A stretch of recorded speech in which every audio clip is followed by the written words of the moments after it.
The X-Zone Radio Show with Rob McConnell is largely an opinion talk show. All opinions, comments, or statements of fact expressed by Rob McConnell's guests are strictly their own and are not to be construed as those of the X-Zone Radio Show or endorsed in any manner by Rob McConnell, Relmar McConnell Media Company, the X-Zone Broadcast Network, its affiliated networks, stations, employees, or advertisers.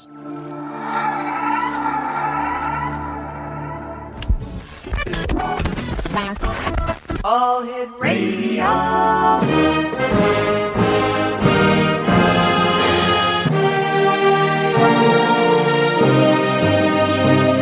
Welcome to the X Zone, a place where fact is fiction and fiction is reality. Now, here's your host, Rob McConnell. X Zone Nation, welcome back. My name's Rob McConnell. We're coming to you from our studios in Hamilton, Ontario, Canada. My email address, xzone@xzoneradiotv.com, on MSN Messenger, xzoneradiotv@hotmail.com, and our website, www.xzoneradiotv.com. My guest this hour by no means is a stranger to anyone who has any interest whatsoever in ufology. Chris Rutkowski is my special guest. We're going to be talking to Chris this hour, not only about UFOs, but about his new book that has been published by Dundurn. The new book is entitled The Big Book of UFOs. As I said, Chris's name is synonymous with UFO research the world over, and the Big Book of UFOs captures his most compelling research. Along with exciting new accounts, readers from around the world will be asking, are we alone in the universe? Well, the Big Book of UFOs is a compendium of the best and most disturbing UFO stories from both, or for both, enthusiastic fans and ardent skeptics. Chris takes us on a tour of the unexplained in Canada and around the world, weaving his deep studies of UFOs, aliens, and abductions to create a one-stop resource. The massive guide to all things UFOs offers many reports, including, listen to this, X-Zone Nation, the ghost airplanes seen over Canada's Parliament in 1915, but also describes many stirring new cases, secret files, statistics, as well as lots of factoids and trivia to awaken the ufologist, I'll get it straight yet, and everyone. Chris is a science writer who has devoted much of his time to investigating and studying reports of UFOs, writing about case investigations, and offering his insights into the broad UFO phenomenon. Joining me now from Manitoba, Canada, is Chris Rutkowski. And Chris, first of all, congratulations on a great new book. Well, thank you very much. Chris, how did you get started into ufology? What was the catalyst that said, Chris, you're going to be part of this?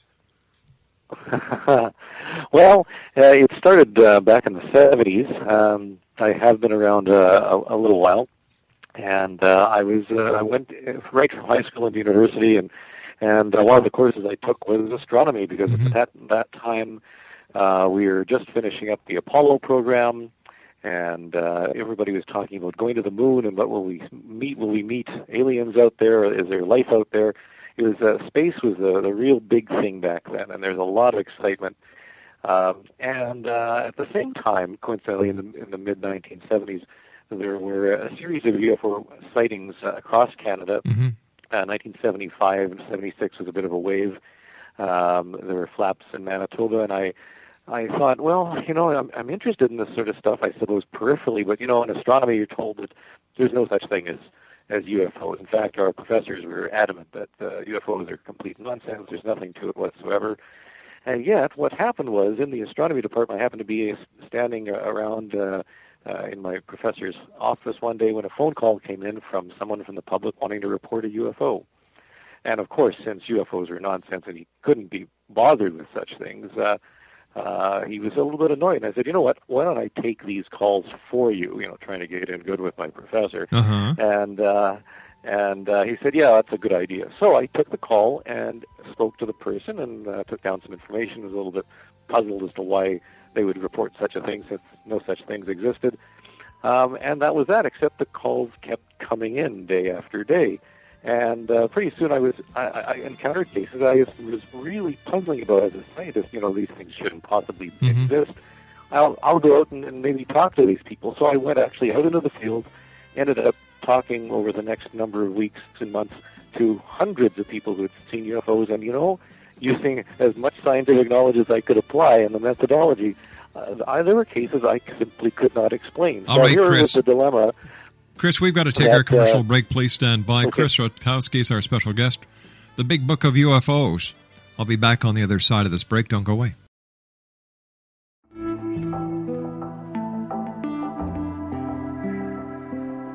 Take a step back in time and discover old Florida cuisine at Marsh Landing Restaurant in Fellsmere. Enjoy delicacies such as frog legs, gator tail, catfish, and swamp cabbage, or enjoy the more traditional cuisine like hand-cut Angus steaks, ribs, and seafood. Join us for breakfast with a southern flair featuring sweet potato pancakes, biscuits, and gravy, and much more. Planning a party? Marsh Landing's private dining room can accommodate groups from 8 to 80 people.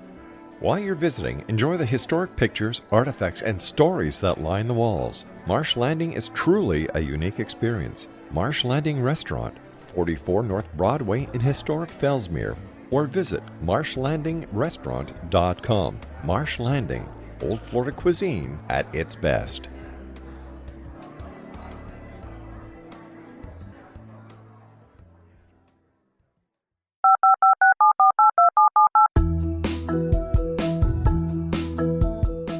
Did you know that when you're on the road with limited data or Wi-Fi, you can still listen to the X-Zone Radio Show with Rob McConnell, The Science of Magic with Gwilda Wiyaka, X-1, Dimension X, Space Patrol, and every minute of the X-Zone broadcast network by calling 213-401-0080, courtesy of Audio Now. No smartphone, app, or internet needed. It saves your data plan, and it's free if you have unlimited minutes. Call 213-401-0080 to listen on any phone, anytime, anywhere. Remember 213-401-0080 for the best of the paranormal, parapsychology, and sci-fi radio programming anywhere, 24/7, 365.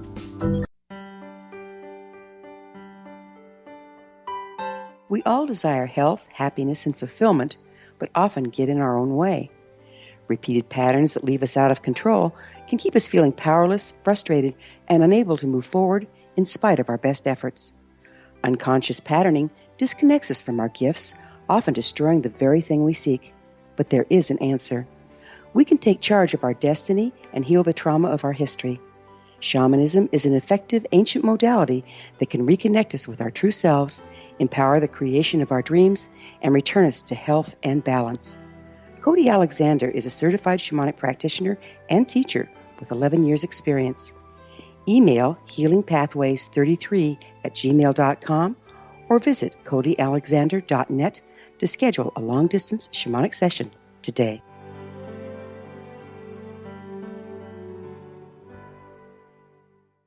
Exonation, Chris Rutkowski is our special guest. He's got a brand new book out, The Big Book of UFOs. Chris has also written Abductions and Aliens and, of course, the Canadian UFO Report.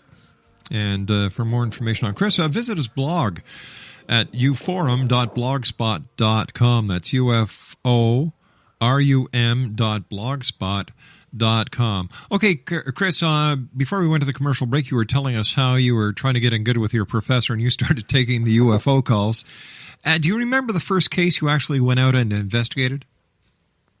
Yes, it was a case where some farmers had been driving home after working their fields, and they saw a bright light moving up over the trees, and they described it as a Ferris wheel in the sky, a very, very large disc-shaped object on its side with colored lights all around its edge and spokes leading into its center, and this was moving very slowly and majestically overhead.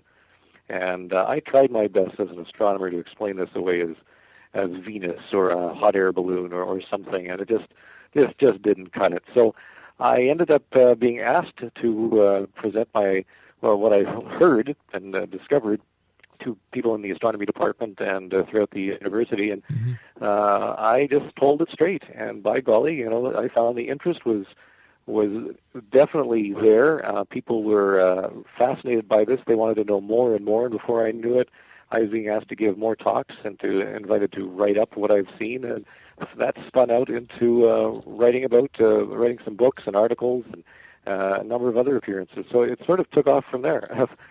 Pardon the pun, as far as UFOs are concerned. Chris, what are the statistics on UFOs here in Canada?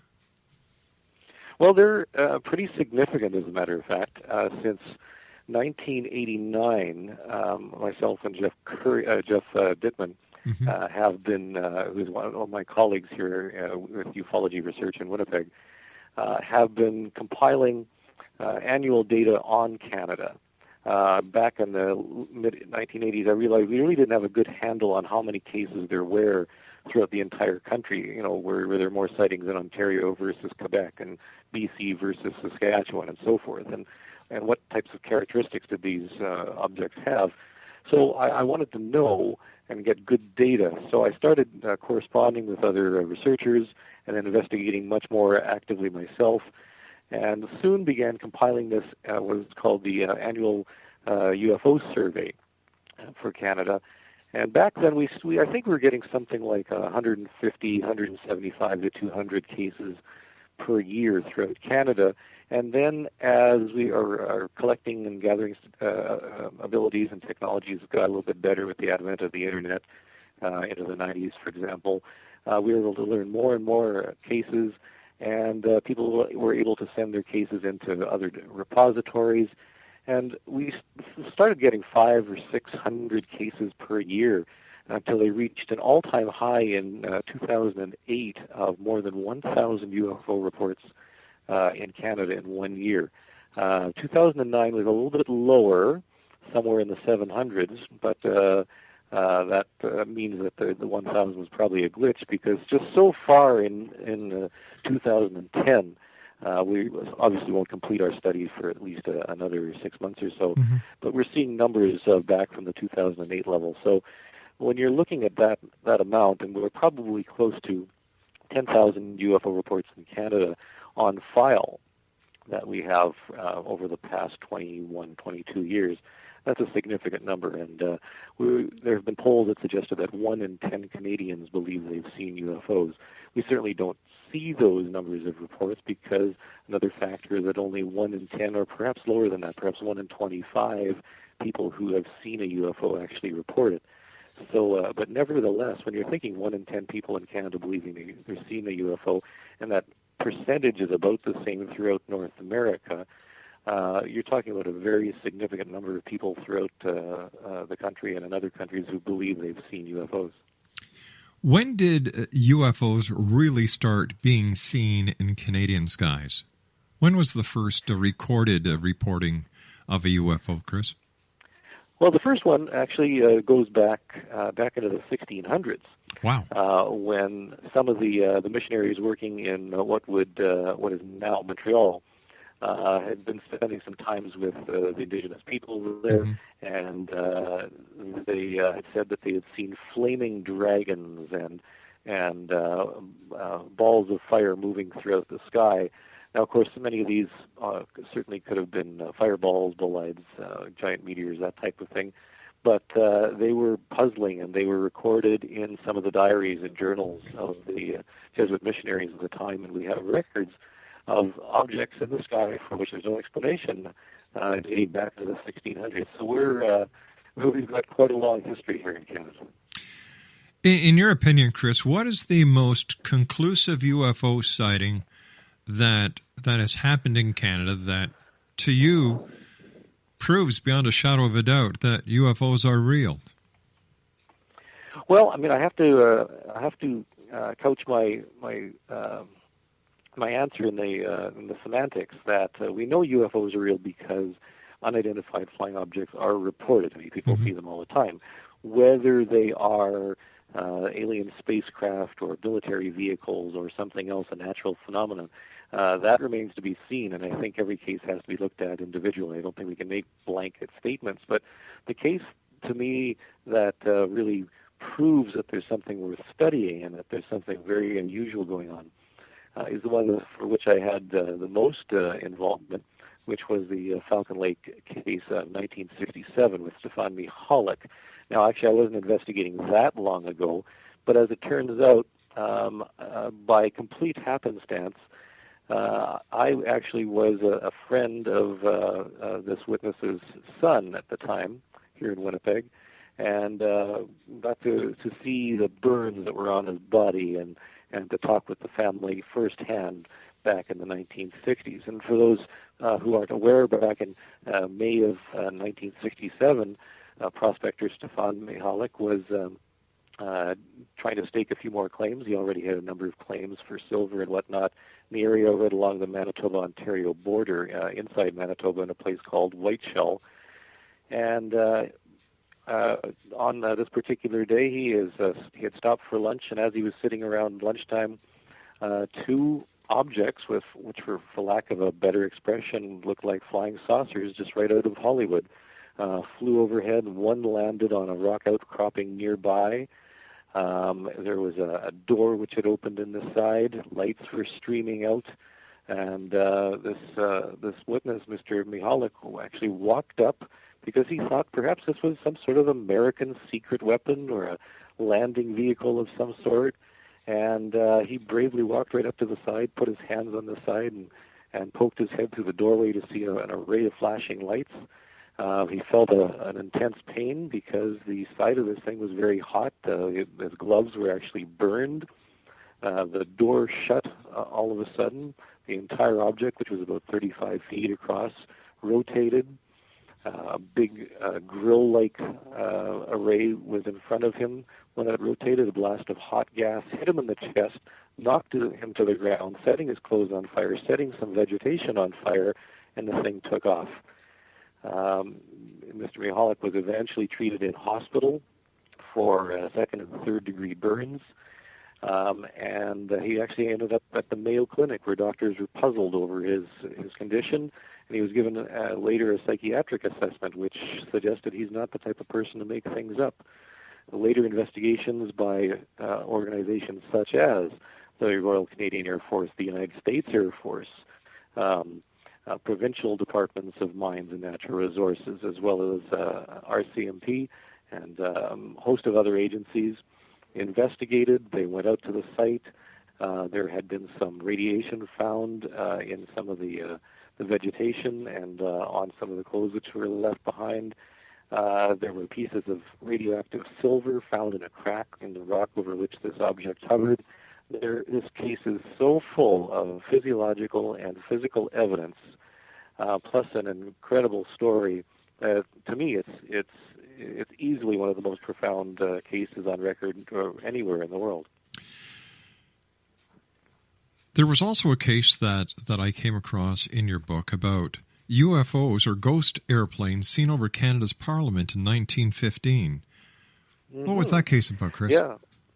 Well, there was some war jitters going on at the time, and during that time, there were some lights that were seen moving out around the Ottawa area. Mm-hmm. And because there was some concern that perhaps these were enemy aircraft flying overhead that were going to be doing some bombing or strafing runs, they decided to actually shut the lights off on Parliament Hill. Can you imagine?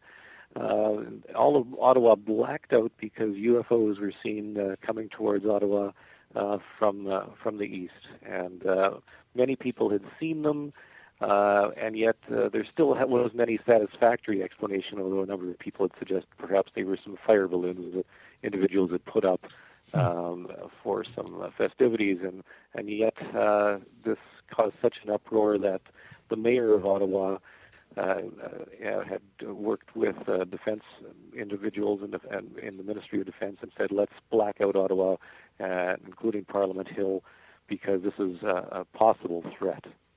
Chris, stand by. You and I have to take our news break at the bottom of the hour. Great having you with us here in the X Zone. X Zone Nation, our special guest this hour, Chris Rutkowski. He is a Canadian UFO researcher and science writer. He's well known by anyone who has anything to do with UFOs, you just mentioned Chris's name, and they say, oh, yeah, I've read his stuff. I've been to his website. I go to his blog, which is uforum.blogspot.com, uforum.blogspot.com. And Chris and I will be back on the other side of this commercial with the news. We're also talking about Chris's new book, The Big Book of UFOs. And if you'd like to find out more about the book, just go to www.dundurn.com. But once again, Chris's blogspot is uforum.blogspot.com. My name is Rob McConnell. This is the X Zone. I'll be back on the other side of this news break as we continue from our studios in Hamilton, Ontario, Canada. Don't go away. This is the X Zone Broadcast Network, broadcasting worldwide on broadcast affiliates and satellite program providers, including CNN Broadcast Network, Sirius Satellite Network, Star Media, Good News Radio Network, Angel Broadcast Network, Wiki Broadcast Network, and WPBN TV. For more information on the X Zone Broadcast Network, visit us at www.xzbn.net.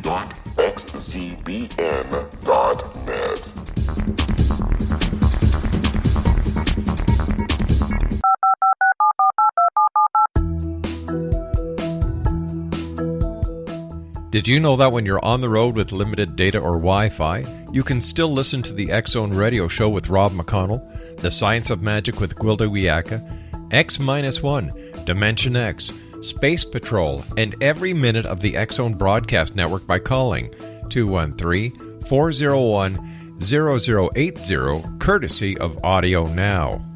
No smartphone, app, or internet needed. It saves your data plan, and it's free if you have unlimited minutes. Call 213-401-0080 to listen on any phone, anytime, anywhere. Remember, 213-401-0080 for the best of the paranormal, parapsychology, and sci-fi radio programming anywhere, 24/7, 365.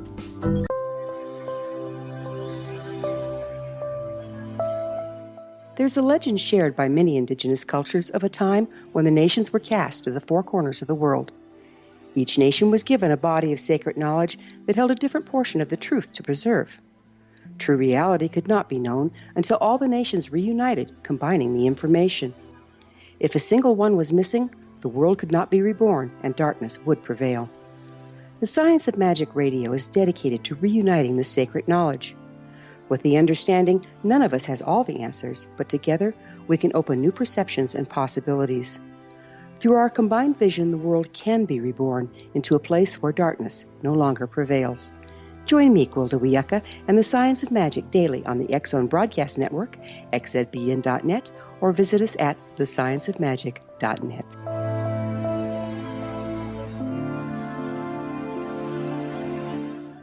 Exonation Chris Rutkowski is our special guest of this hour. Chris has written a new book, The Big Book of UFOs. His website, uforum.blogspot.com. Chris, anyone who talks about UFOs in Canada always talks about Shag Harbor. For those listeners who may have joined us recently and have never heard about Shag Harbor, what can you tell them?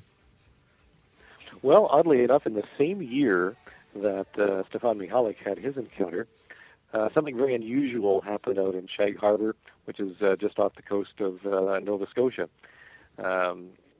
It's interesting that it did occur the same year, which suggested that there was something very strange going on in Canada. It's known as Canada's version of Roswell, where something was actually seen to fall from the sky, and there were a number of witnesses who had seen an object passing over the land and falling into the ocean.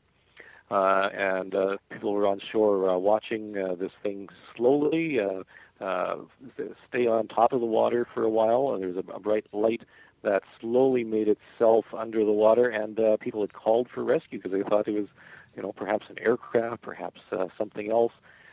So boats had been commissioned by the RCMP to head out into water trying for a rescue. When they arrived there, it was sometime after that the thing was seen to hit the water that they got there. Unfortunately, all that could be seen would be a bit of a glow and a greenish glowing ring of materials just hanging on the water, which eventually did dissipate. It was very strange. There were many witnesses to this. In fact, this is what distinguishes it from Roswell, is that we actually have witnesses to the object crashing exactly where it was crashing, and was investigated immediately by police and some of the additional fishermen. So in some ways, it's actually a better case than Roswell because we have the witnesses. And in addition, there's official documentation which was discovered by Chris Stiles and Don Ledger of government documents which show that there was interest. This object was reported. It was investigated at a number of high levels, and a number of people have come forward with some very interesting stories that although naval vessels did go to the area and that scuba gear was used to try and retrieve something, the official story was that nothing was ever found, and yet stories have been floating around, again, pardon the pun, that something was retrieved, something was taken out of the water and loaded onto a flatbed truck and taken away for parts unknown. In addition, there appears to have been a second incident or a similar incident whereby there had been some naval operations by the U.S. Navy in a different harbor, but that somehow divers and underwater vessels, perhaps even a submarine, had traveled into Shag Harbor to investigate above and beyond what had been previously reported. So we have official documentation. There are these documents have been located and to attest to the fact that there was some study and some attempt to retrieve what this was, plus the witnesses, plus police investigation. So it's a very, very fascinating case. Chris, is it possible that whatever fell into Shag Harbor might have been a satellite that was making a reentry unscheduled or out of its normal trajectory, and that what people saw was actually the Canadian Armed Forces and other members of government trying to recover this space debris, which may have been Russian? Absolutely. In fact, not only space debris, but we do know, I was able to locate the files for the Corona space program, and this was a photographic program where a satellite was launched, taking photographs of sensitive areas, and then dropping a film canister back down to Earth, which was then retrieved by aircraft. We know that this was performed many times over Canada, in fact, almost in this exact area by the United States. It was a very highly classified program. In fact, we only learned about it just over the past 10 years or so when certain documents were made available, and it has a fascinating depiction of how military operations were conducted over Canada without our knowledge, of course, and involved satellite reentry, things that may have gone astray. In addition, we do know that about this same time that sonar devices had been deployed, and there was some research being done by the United States Navy on the seafloor just off of Nova Scotia.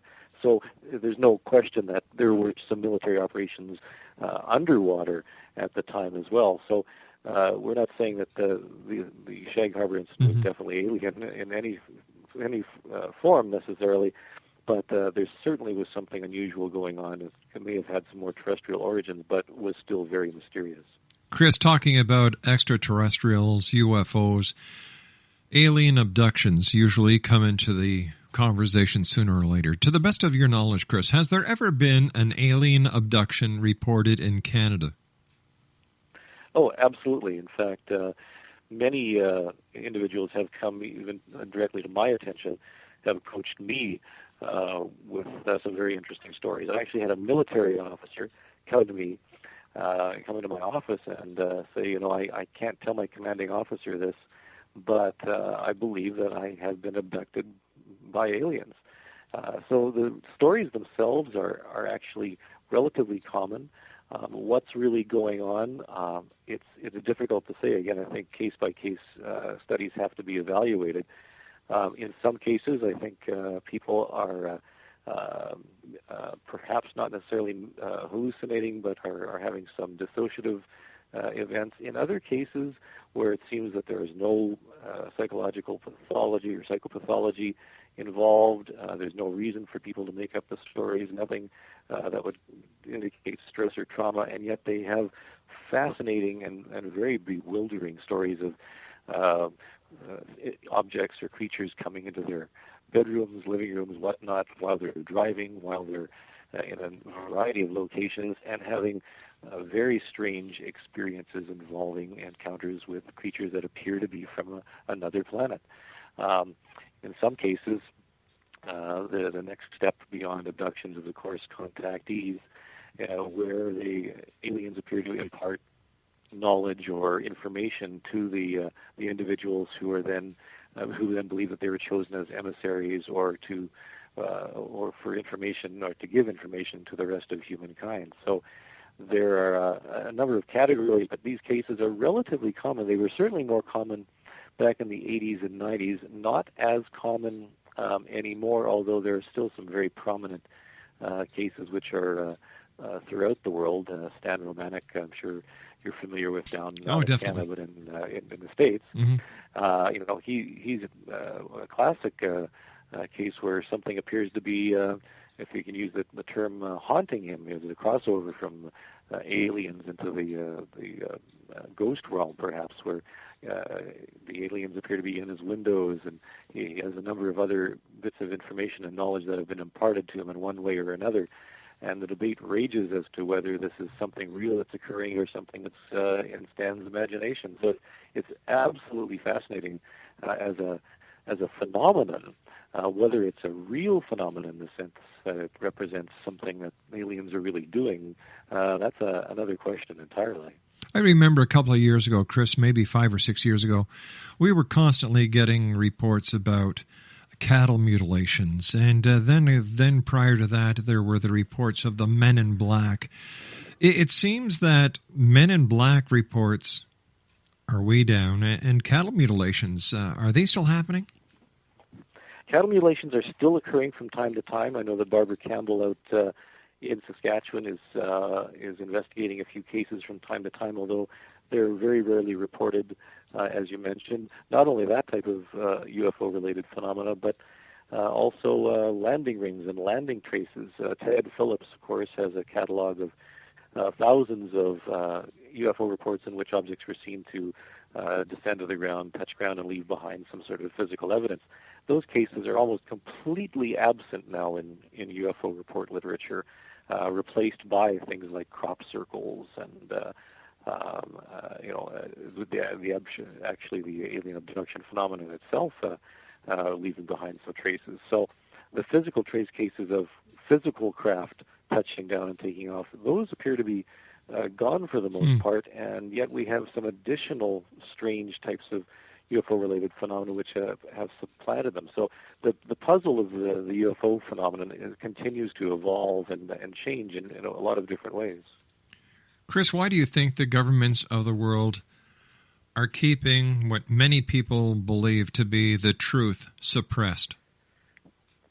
Well, I don't necessarily side with the exopolitics people necessarily. I do think that in many cases, information related to UFOs are being classified and being kept classified for a number of reasons. For example, cases where objects were seen or information regarding objects in the sky were seen while on classified missions by military personnel, for example. And I think in those cases, that's reasonable to think that we may not have access to those because of security violations.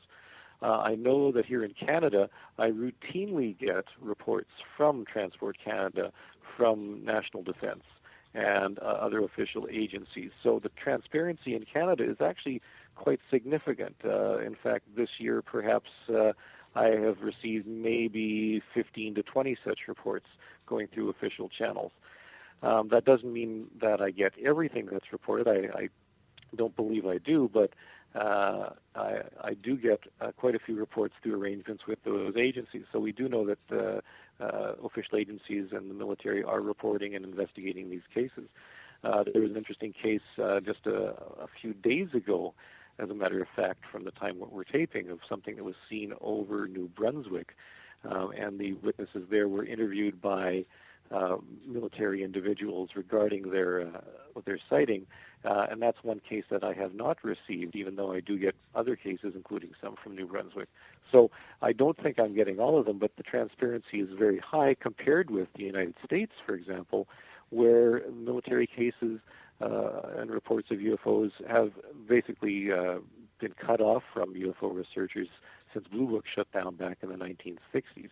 So there is a big gap there, but of course with continued release of information from, for example, the Ministry of Defense in England and a number of other countries, including Brazil and into Europe, there is much more information which is being made available to UFO researchers that attest to the fact that cases are really occurring in greater and greater numbers. Leslie Kean's book, which I reviewed very favorably quite recently, is a fascinating study of how military operations in countries around the world are being conducted on UFO sightings and reports, and the information is there. So the United States is an interesting black hole of UFO cases because we simply don't know exactly what's going on. But in Canada, the information is a little more forthcoming.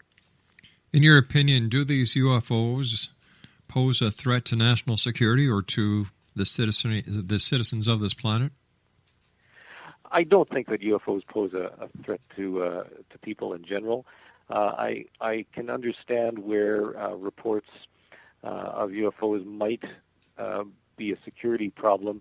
Mm-hmm. We've seen this happening quite recently with the advent of cell phones with 911 operators, where an event occurs and literally hundreds of people with cell phones flood the 911 call centers because of the proliferation of people being able to report cases as they occur. Should something like this happen, let's say we do get an actual UFO or an invasion by an enemy, whatever that enemy might be, it is foreseeable that information gathering centers, call centers would be inundated, and that could pose some problems. But I don't think that in general the objects themselves or whatever is behind it, whether it be military or alien or otherwise, poses an actual threat to people. Chris, stand by. You and I have to take our final break. Once again, congratulations on your new book, The Big Book of UFOs. It's published by Dundurn. For more information on the book, The Big Book of UFOs, you can go to www.dundurn.com. They've got Chris's book right on their front page. Just click on that. It's got all the information about it. It's a real book, Exo Nation. It's not one of these little skinny ones that you see most of the time. It has over 384 pages, pictures, diagrams, reports, investigations, factoids, and much more. Once again, that's www.dundurn.com. And Christmas is coming. This would be a great gift for anyone on your shopping list who's into UFOs, ufology, alien abductions, ghosts, and much more. Chris's blogspot is uforum.blogspot.com, and Chris and I will be back on the other side of this commercial break as the X-Zone continues from our studios in Hamilton, Ontario, Canada. Don't go away. This is the X-Zone Broadcast Network, broadcasting worldwide on broadcast affiliates and satellite program providers, including CNN Broadcast Network, Sirius Satellite Network, Star Media, Good News Radio Network, Angel Broadcast Network, Wiki Broadcast Network, and WPBN TV. For more information on the X-Zone Broadcast Network, visit us at www.xzbn.net.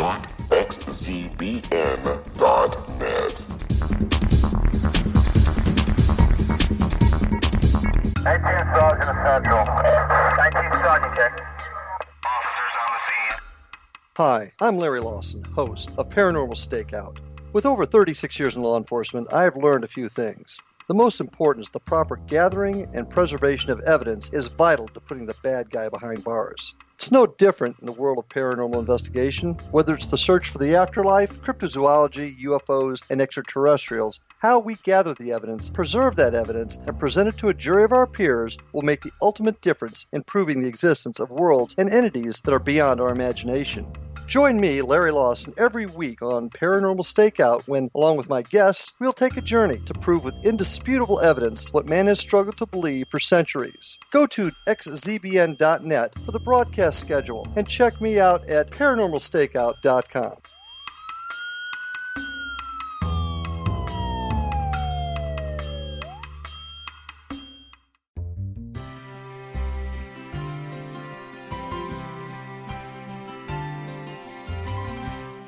True healing must address 4 levels: physical, emotional, mental, and spiritual, for us to live joyful and productive lives. We tend to treat 3 of the 4, leaving the spiritual languishing. If you're tired of the same dysfunctional patterns cropping up in your life, Soul Balancing is for you.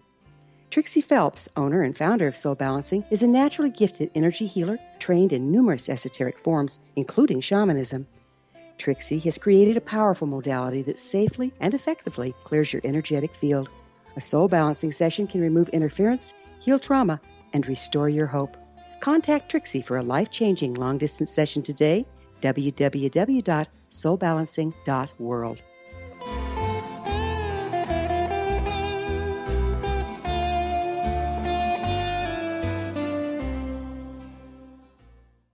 All right, Exonation, here's the scoop.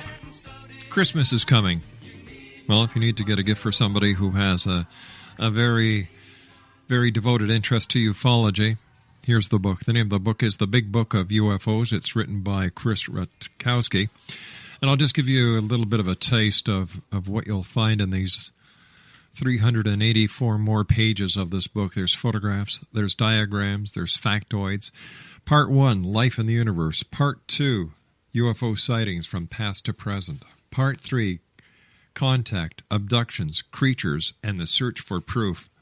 Part 4, UFOs and Society. It also tells you how to report a UFO. And first of all, Chris, thanks very much for joining us. I know you're a very busy man, and congratulations on a super book. How important is it to the UFO research community in general how a report should be done? Well, it's actually very important, and the investigation is very critical as well.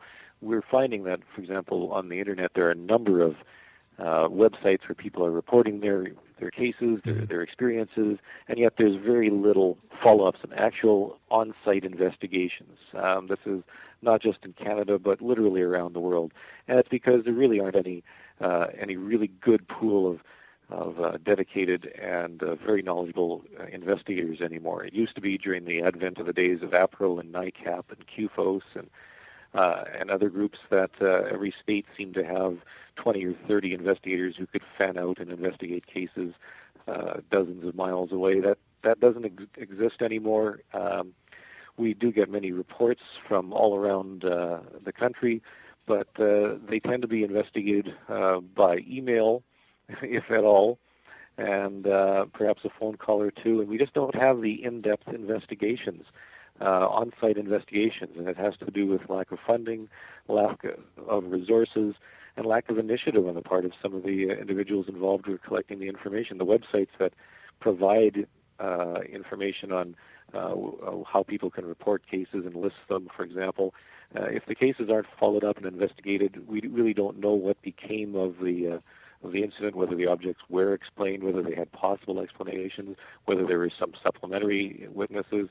We don't get that. And so it's very important for proper reporting to take place and proper investigation. I don't have a simple solution on how to affect that change, but it's a problem that really is facing ufology right now. Not only in Canada, but literally around the world. Quickly, Chris, we've got about a minute. Which province in Canada reports to any UFO organization the most UFOs per year? It is dependent on population, so it fluctuates actually between Ontario and BC. By population, Ontario has the bigger population, so we get the most reports. However, over the years, BC has had more cases, and by population, you'd think that the Maritimes would have very few cases, but It's not a direct relationship. We get many cases from the Maritimes. In fact, some of the prairie provinces get a lot of cases as well. It's not a direct relationship, but it's there. Chris, we have to say so long for today. As you know, you've got an open invitation. Please come back and visit us. And congratulations once again on your wonderful book. And it's been great spending an hour with you. Thank you very much, Rob. It's been a pleasure. Exonation Chris Rutkowski is our special guest. He's got a new book out, The Big Book of UFOs. His blog is uforum.blogspot.com. That's it for tonight. Have a great weekend. Take care of each other. Love your children. And always keep your eyes to the sky and your heart to the light. Good night, everyone.